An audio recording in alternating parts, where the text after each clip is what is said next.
الحقيقة مرة. وتساءلت لماذا هي مرة؟ لماذا يقول شوقي إن الذي جعل الحقيقة علقمة؟ لماذا هي علقم؟ مع أن الحقيقة في ذاتها ولذاتها لابد أن تكون جميلة وجليلة وحلوة ولذة ومستعذبة. تعرفون لماذا؟ لأن أعداءها أبوا إلا أن يجعلوها مرة.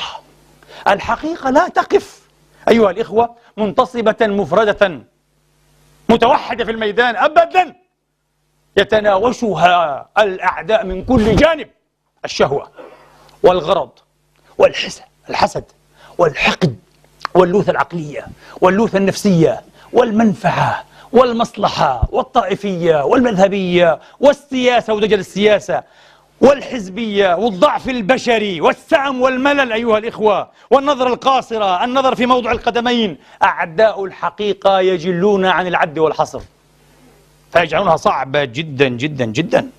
مجاهد وفدائي هو الذي يريد أن ينشد الحقيقة. أكثر جهادية واستشهادية منه هو الذي يعانقها أيها الإخوة ويتقبلها برحابة صدر ويبشر بها. هذا قضى على نفسه بالشهادة حتما حتما، ربما ماديا ربما معنويا، ربما ماديا وقطعا معنويا. لذلك الحقيقة لا يمكن أن يستفيد منها حقا إلا أجيال تأتي. الجيل الحاضر من الصعب، الجيل الحاضر دائما يؤدي ثمنها الشهادة الفدائية فقط، ليستفيد منها جيل آخر، جيل آخر نفس الشيء أيها الإخوة، وهكذا. لكنها تعبر كما يقال بالإنجليزية، تعبر.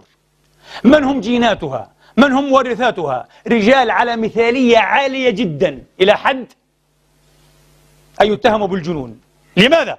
لأنه ما دامت الحقيقة كل هؤلاء أعداؤها لا يمكن أن تعبر أيها الإخوة إلا إذا حملها رجال من طراز فريد جدا جدا إلى حد أن يتهموا بالجنون أو الحمق، مستعدون ومتأهلون للتضحية بكل شيء في سبيل أن تعبر الحقيقة.